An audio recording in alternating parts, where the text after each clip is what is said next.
আসসালামু আলাইকুম, চলে আসলাম এই মুহূর্তে পাওয়া আবহাওয়ার সর্বশেষ আপডেট নিয়ে। কি নতুন আপডেট নিয়ে আসলো আবহাওয়া অধিদপ্তর। দর্শক বন্ধু, কয়েকদিন প্রচুর পরিমাণে তাপদাহ চলেছে, আর এখন বৃষ্টির সম্ভাবনা জানাচ্ছে আবহাওয়া অধিদপ্তর। আগামী 7 দিন নাকি ঢাকা, ময়মনসিংহ, চট্টগ্রাম, সিলেট, বরিশাল এবং খুলনায় বিভিন্ন জায়গায় হালকা থেকে মাঝারি ধরনের বৃষ্টিপাত হবে সারাদিন জুড়ে।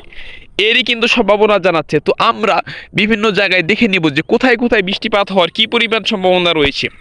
এই যে দেখতে পাচ্ছেন, এখানে ঢাকা জেলায় 28 ডিগ্রি সেলসিয়াস থাকতে পারে আগামীকালকে 25শে জুলাই সর্বনিম্ন।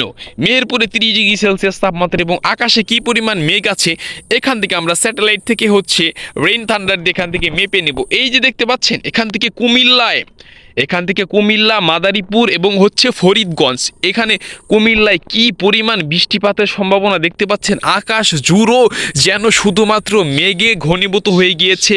এই যেখানে ব্রাহ্মণপাড়ায় 29 ডিগ্রি সেলসিয়াস এবং উদয়পুর 28 ডিগ্রি সেলসিয়াস তাপমাত্রা এখানে কিন্তু থাকতে পারে।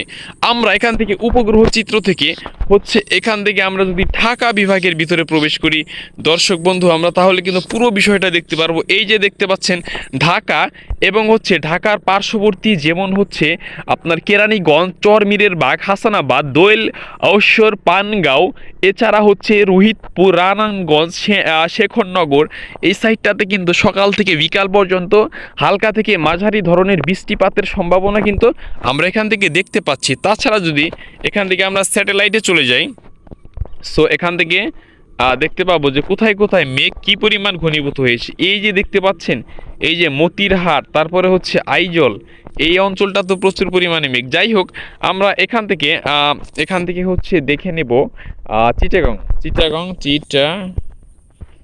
চিটাগং ডিস্ট্রিক্ট। তো এখান থেকে চিটাগংয়ে যদি আমরা দেখি, এই যে দেখতে পাচ্ছেন চিটাগংয়ে সর্বনিম্ন তাপমাত্রা থাকতে পারে 30 ডিগ্রি সেলসিয়াস। 30 ডিগ্রি সেলসিয়াস চিটাগংয়ে সর্বনিম্ন তাপমাত্রা থাকতে পারে। এছাড়া পাশেই ফটিকছড়ি উপজেলায় 29 ডিগ্রি সেলসিয়াস। এখানে সাইহা এবং চকরিয়া দেখতে পাচ্ছেন, এই সাইডটাতে সকাল থেকে বিকাল পর্যন্ত হালকা থেকে মাঝারি ধরনের বৃষ্টিপাত হবার সম্ভাবনা আছে। এখন আমরা যদি এখান থেকে বরিশালে আসি, বরিশালে সর্বনিম্ন তাপমাত্রা থাকতে পারে আগামীকালকে 28 ডিগ্রি সেলসিয়াস। এছাড়া ভোলায় 28 ডিগ্রি সেলসিয়াস তাপমাত্রা। দর্শক বন্ধু, আপনারা বাইরে বের হলে অবশ্যই ছাতা ব্যবহার করে বের হবেন, এবং আপনি কোন জেলা থেকে আজকের এই ভিডিওটি দেখছেন সেটি অবশ্যই কমেন্টস করে লিখে জানিয়ে দিবেন দর্শক বন্ধু। এছাড়া নাজিরপুরে 28 ডিগ্রি সেলসিয়াস তাপমাত্রা, ঝালকাঠিতে 28 ডিগ্রি সেলসিয়াস তাপমাত্রা কিন্তু এখান থেকে দেখাচ্ছে দর্শক বন্ধু। তাছাড়া এখান থেকে যদি বাগেরহাটে যাই আমরা, এই যে দেখতে পাচ্ছেন বাগেরহাটেও বৃষ্টিপাতের সম্ভাবনা আছে সারাদিন। বাগেরহাট, কচুয়া, এরপর যাত্রাপুর, ঠিক আছে। এছাড়া তেলেগাতি, বাধাল, এই যে দেখতে পাচ্ছেন লাল লাল আকাশে মেঘ, এগুলো কিন্তু কোনোভাবেই থামছে না। এগুলো কিন্তু এখন কিন্তু বৃষ্টিপাতটা অনেকেই চেয়েছিল। আপনারা জানেন যে গত কিছুদিন ধরে প্রচুর পরিমাণ তাপদাহ, যেন গাছের একটি পাতাও নড়ে না, এরকম একটি অবস্থা ছিল। এখন থেকে কিন্তু আল্লাহ তাআলা কিন্তু এখান থেকে মানুষের জন্য রহমতের বৃষ্টি দিচ্ছেন। এটা কিন্তু অনেকেই পজিটিভ দিক দিয়েই দেখছে। আপনার এলাকার কি অবস্থা আপনি কমেন্টস করে জানাবেন। আপনার এলাকায় কি বৃষ্টিপাত হচ্ছে নাকি কি হচ্ছে, আপনি অবশ্যই সেটি কমেন্টস করে লিখে জানাবেন।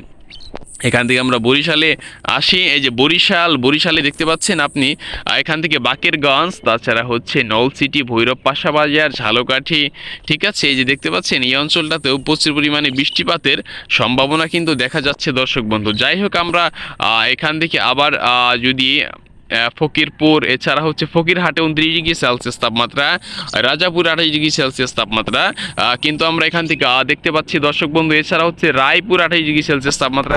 এই সাইডটাতে যদি যশোরের দিকে আমরা যদি একটু খেয়াল করি, যশোরে দেখতে পাচ্ছেন 29 ডিগ্রি সেলসিয়াস তাপমাত্রা দেখাচ্ছে সর্বনিম্ন, এবং এখানে যশোরের পার্শ্ববর্তী এলাকা যেমন পালবাড়ি, নিউ মার্কেট, যশোর সেনানিবাস, যশোর বিমানবন্দর, এছাড়া চাচড়া, মুরলি, ঠিক আছে দর্শক বন্ধু, নওয়াপাড়া, এছাড়া এই অঞ্চলটাতেও প্রচুর পরিমাণে বৃষ্টিপাতের সম্ভাবনা কিন্তু আমরা দেখতে পাচ্ছি দর্শক বন্ধু। আপনি অবশ্যই বাহিরে বের হলে অবশ্যই সতর্কতা অবলম্বন করে বের হবেন, এবং ঝড় বৃষ্টির মধ্যে বাইরে বেশি না বের হয় কিন্তু ভালো দর্শক বন্ধু। এছাড়া বৌশিয়া মোড়, এছাড়া আমরা এখান থেকে যদি কি দেখে, এখান থেকে ওয়াইনটা আমরা ফিরবো যে বাতাসের আর্দ্রতা কীরকম রয়েছে। দেখতে পাচ্ছেন এই অঞ্চলটাতে কিন্তু বাতাসের আর্দ্রতা ভালোই রয়েছে। তো এখান থেকে আমরা বাগেরহাটে, না সরি ওটা হয়নি, এখান থেকে আমরা বাগেরহাটে দেখব যে কি অবস্থা। বাগেরহাট কচুয়াতেও মোটামুটি ভালো একটা বৃষ্টির সম্ভাবনা আছে। যাই হোক দর্শক বন্ধু, তো এই ছিল মোটামুটি আজকের আবহাওয়ার সর্বশেষ আপডেট। আশা করছি আপডেটটি আপনাদের ভালো লেগেছে এবং এখন থেকে আশা করা হচ্ছে আগামী 7 দিন বিভিন্ন জায়গায় থেমে থেমে বৃষ্টি হবে। ঢাকা, চট্টগ্রাম, রাজশাহী, বরিশাল, সিলেট, রংপুর সব জায়গায় থেমে থেমে বৃষ্টিপাত হওয়ার সম্ভাবনা আছে। সারাদিন এটি অনেকে রহমতের বৃষ্টি বলছে। যাই হোক, অনেকদিন ধরে আবহাওয়া খুব খারাপ ছিল। তো আপনার উপজেলায় কি অবস্থা, আপনি কোন জেলা থেকে ভিডিওটি দেখছেন সেটি অবশ্যই আপনি কমেন্ট বক্সে লিখে জানাবেন। আপনার সাথে দেখা হচ্ছে পরবর্তী ভিডিওতে। সে পর্যন্ত ভালো থাকবেন, সুস্থ থাকবেন। আর হচ্ছে DWS Vlogs এই চ্যানেলটিতে সাবস্ক্রাইব করে দিবেন। Thank you so much.